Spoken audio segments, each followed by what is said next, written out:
With the Marvel Cinematic Universe being criticized more than ever since Phase 4, I've decided to make a tier list kind of ranking everything we've seen since Miss Marvel and Thor Love and Thunder. Now, I've been following the MCU since the Phase 4, but I haven't really been able to talk about everything since No Way Home because I love that film. And just kind of seeing how people have kind of switched from loving No Way Home to like finding little CGI problems and making that seem like one CGI scene destroys everything. And also seeing how Taika Waititi and a lot of the Love and Thunder cast is low-key crapping on the VFX artists when they're being crunched to being overworked. So leaving all that aside and just only judging these Disney Plus shows and these these movies just by themselves as work, let's discuss that. And also, I've been following the Disney Plus Star Wars stuff as well. So if y'all guys want me to do a tier list over that stuff, let me know. And hopefully this video actually gets to 500 views, to 1,000, or maybe blow up, because you gotta take risks sometimes as a YouTuber. You got to. So let's talk about these Phase 4 in general, man. I don't think Phase 4 is bad. I just think Phase 4 has a little bit of lack of direction for a little bit, but I think there's some great stuff in here. I really do. Anyway, okay. Now, Moon Knight, I think it's an amazing series. Oscar Isaac knocked it out of the park playing Moon Knight, playing the characters. The dude deserves some rewards for the amazing work of just rocking 3 different personalities. I think the supporting cast is really great. I just think with a lot of these Disney Plus shows that the finale feels a little bit rushed. I feel like we should have got a lot of fight scenes with the third personality. But I think the cinematography, a lot of stuff in this film, even but this show is really great. And I think it's a little bit overhated. I think the CGI is great work, and I love the outfits. I think it deserves an A. I really think so. Now with Hawkeye. Hawkeye in general is not the most interesting character out of the Avengers. He's even less interesting than Black Widow, because again, I love the actors here. Like, I think the new Hawkeye, I think she's attractive. I think she's funny. And I think they did the best they can with this character. And I think they had a lot of hype moments with bringing back the Kingpin and overall bringing in Daredevil back into the MCU, even though he's always been in the MCU, but making him more confirmed. And I think they kind of missed a big opportunity with having the finale kind of end No Way Home and maybe have a Spider-Man come in with a cameo. But I think they did a great job of showing the trauma that's going on with Hawkeye, and just I think it did the best it can with a character that not everyone finds as super hype. So I think I'm going to put it B. I think it deserves that. I think the finale, a lot of these shows, a lot of these Disney Plus shows could have been done a little bit better. But I think the overall show, it was really well done. Now Loki. Definitely, it's the best Disney Plus show. I was not expecting that much hype from Loki, from the different multiversal stuff to the He Who Remains stuff. The finale is the best finale out of all the Disney Plus shows here. I think it's great. The main actor himself did a great job. Again, I'm not gonna remember all these actors' names. I had to literally look up Oscar Isaac here because I can remember nothing while I'm recording. I can remember all this stuff when I'm not recording, but when I'm recording, can't think of none of it. But I think Loki is the best Disney Plus show here so far. I think it's incredible. Now, Miss Marvel. I came into this Miss Marvel thing not knowing anything. The only thing I knew about Miss Marvel was when I played the Avengers game, when I first bought it for my PS4 Pro, and PS4 Pro, better than the regular PS4, sounded like a jet engine, and I couldn't get through the game. Even though playing Miss Marvel was kind of cool, and I got a little bit of her character, never read the comics, never seen any of the cartoons, barely knew anything about Miss Marvel. I know that she's an Inhuman, but Miss Marvel just finished, and they made her a mutant. They gave her more Green Lantern, more powers that go in line with Captain Marvel and Monica Rambeau. So the show is just more focused on Pakistan ethnicities and just talking about more of a slice of life type show. But I think out of all the Disney Plus shows, has the most creative cinematography, art style, and just overall flair. And I really do love the actress that plays as Miss Marvel, and I think the ending is pretty cool. But it just feels like the show lacks a good villain, the whole weird villain that kills Miss Marvel's great grandmother, and then right when she kills the one dude that kind of looks like Jesus, it kills him, kills her. The next episode she dies and takes over her son's body and gives him some mutant powers. It just, I don't know. The show is really creative and fun, and I really do love the actress there. But I just kind of feel outside the cast, it just no sense of danger. And I feel the show is forcing a sense of danger near the end when it didn't really need it. But I think it's really cool. I don't think it's a bad show at all. Then we get Black Widow. I think Black Widow gets a lot of hate because it's like a phase 3 movie in phase 4, but I think it did a really great job because Scarlett Johansson is incredible. She owns the Black Widow role. And I think like the whole story of her like trying to deal with like her step family and like her sister, like her mother and like her father, which is, I forgot his name, but like he's like the Russian Captain America. And I know a lot of people are mad about Taskmaster, but I tell you right now, I don't really care about Taskmaster. Like, again, I like fighting him in PS4 Spider-Man. I think he has a cool design. But again, as long as they eventually change him over time. But again, Taskmaster was just an overall impressive threat, was able to beat down like the Russian Captain America, be a big threat towards Black Widow. And they kind of retconned it to be a little bit more personal towards Black Widow and her mistakes she made in Bangladesh. Whatever, but I don't really think that makes this movie a bad film, and I think the action is incredible. I love the supporting cast, and I think her name is Vanessa, no, like whatever Black Widow's sister is, which she appears in also in Hawkeye. So I think it's overall a B film, but like better than the Hawkeye show. But I think they belong in the same tier. Now, Shang-Chi, one of the best action films in Marvel's in the MCU. I love the villain. I think it's probably better than Loki. I don't know, but I love the main actor who plays Shang-Chi. I like the comedy there. He's just really fun and funny. I love the lore between the Mandarin and like discovering, like, you know, he's the real Mandarin and discovering his motivation, that he's not really all a bad guy. And just seeing Shang-Chi use the 10 rings, and they mentioned Dragon Ball as a reference. Really great film. I think it's really slept on. And it rivals like Black Panther. I think it probably might be better than Black Panther. But yeah, it's a great film. Loved it. Loved everything about it. Now, this is the film that caught me off guard. Same way with the No Way Home stuff. This film, I felt like everyone loved it when it first came out, but it just kind of felt like everyone was really mad that the Illuminati didn't do as much as they wanted to, and just a lot of leaks came out.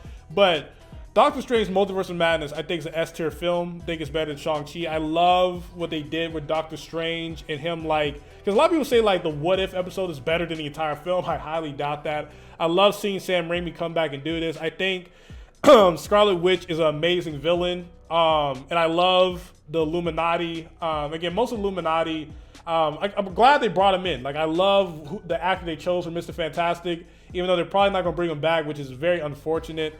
I loved all the fan service, man. I love Cumberbatch as Doctor Strange. He owns this role.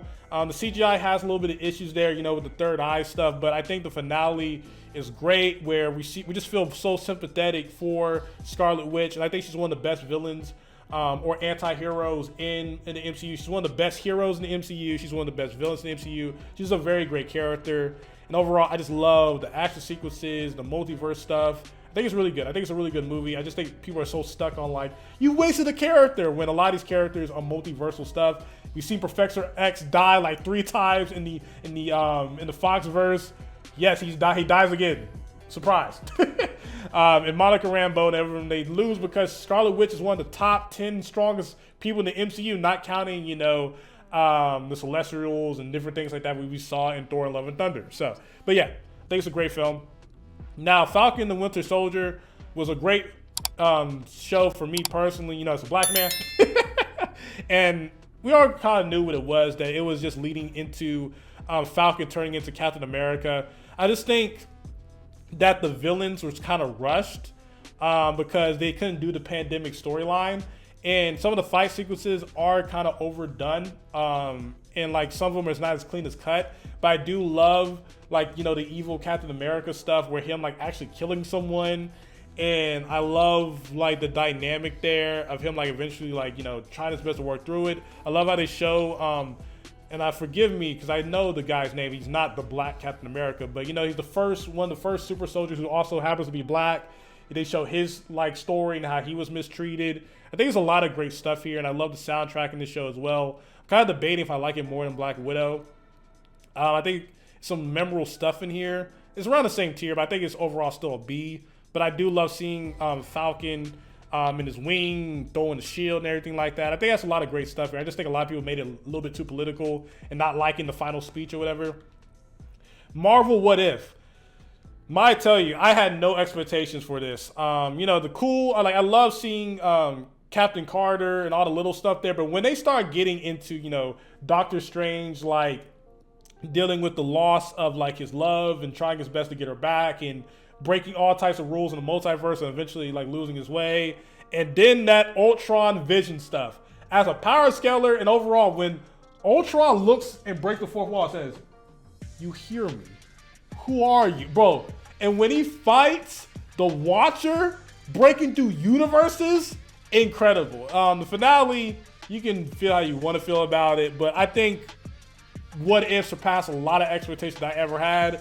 Even seeing like What If Black Panther / T'Challa turned into he was part of like the Guardians of the Galaxy and he became Star-Lord. Overall, I think What If was incredible. A lot better than I expected. Now we get into Thor: Love and Thunder. Now, it's really hard to rank this movie because this movie is like half a really great film and half going way too hard in the comedy. I wanted to make a review about it, but I feel like there's been a lot of extra negativity because a lot of people, keep comparing it to Infinity War and how serious and also funny Thor was in that film and comparing it to Ragnarok. I think all the stuff with Jane Foster is incredible stuff. Like I literally, no joke, almost cried when Thor said "because I love you" when Jane was dying on that bed, right? I think the stuff with Gore was good, but it's just weird when you have a guy named Gore the God Butcher, but he kills no gods in the film outside the first god he saw. And Gore didn't feel that intimidating because even though he had the Necro Sword and, from Noel and everything like that, and they said that he could overwhelm, but every time Thor had Stormbreaker and he wasn't having to defend Jane from her cancer or defend Valkyrie because she let her guard down, Thor looked like he could have beat Gore every single fight. But Gore is, of course, stronger than Thor in this film, and Gore we should have just seen him kill a lot more gods. And this movie felt like YT just went too far with the comedy. Like even when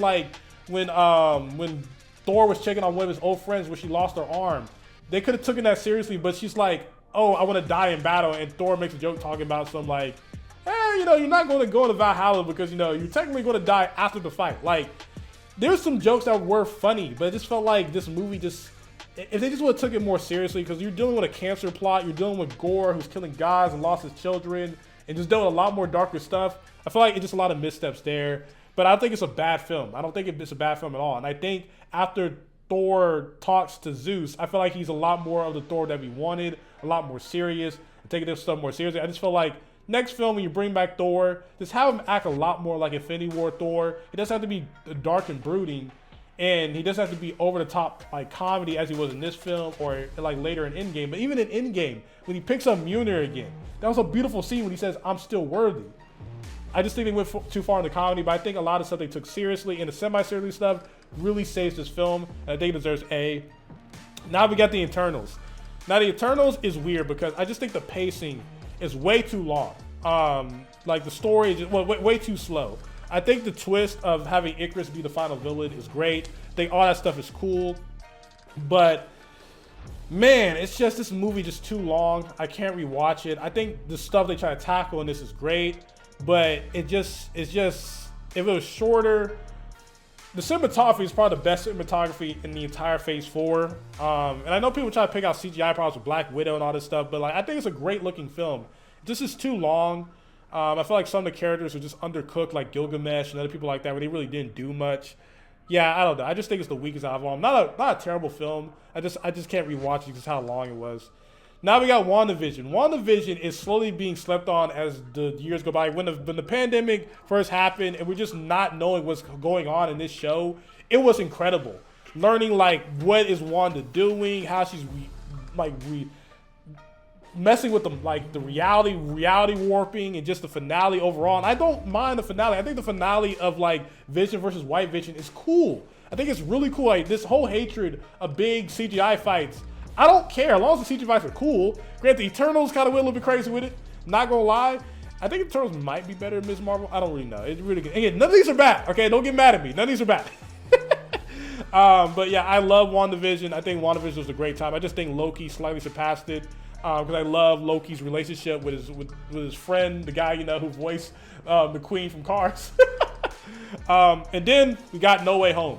No Way Home is a freaking masterpiece. This whole switch up, and I don't like throwing shots at YouTubers, but the people who like to follow YouTubers' opinions, like, who was the guy who said that Far From Home broke him?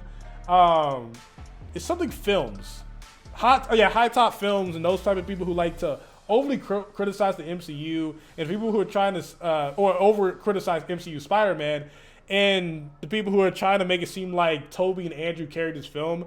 The main character of this movie is Tom Holland's Spider-Man, and I love this journey throughout of it. The fights in here are incredible, with Spider-Man fighting Doctor Strange, Green Goblin, pretty much the Sinister Five. The story arc with Dr. Osborn and Dr. Octopus was incredible. I love how they picked up the plot line between the Sam Raimi Spider-Man and the Mark Webb Spider-Man. Overall, this is a great, amazing film. Probably the best Spider-Man film ever made, along with Spider-Verse. And I think I ranked those movies with the X-Fighters in another video. But yeah, No Way Home is one of the top 3 best MCU movies of all time, along with like Infinity War, Endgame, Civil War. I think it's like right there, either number 2. Well, I think Endgame is still number 1, but it's like either number 2 or number 3 against Infinity War. I don't care what people say about the CGI, and not even to talk about Zendaya, her being amazing and also being attractive. But yeah, that's how I ranked Phase 4 so far. I think there's a lot of great stuff here, especially with No Way Home, Multiverse of Madness, Shang-Chi, Loki, and WandaVision. But I do think Thor: Love and Thunder was like a step in the wrong direction, with just too much comedy and letting Tika just go too crazy. But yeah, that's how I feel about Phase 4, man. I don't think Phase 4 is a disappointment. I just think a lot of people are just being hypercritical of MCU because No Way Home was so great, Endgame was so great, Infinity War was so great, and then you got movies like Eternals. And this, again, I know a lot of people love Ms. Marvel. I think it's great in terms of like just a slice of life, but just for me personally, I just feel like the villain and a lot of stuff wasn't that great for me. But yeah, let me know in the comment section down below, how would you rank the MCU Phase 4 so far? Also, let me pose for the thumbnail. Woo! Oh wait, hold up. Huh. Yeah. But yeah, guys, hope you guys enjoyed the video. I'm trying to get to 50,000 subscribers by the end of this year. So if you could please subscribe to my channel, share this video to your friends, either TikTok, YouTube, Twitter, anything like that. I'd be really much appreciated. And let me know if I've had any hot takes that y'all really hate and can't stand. So anyway, SonTj, peace. Love you all.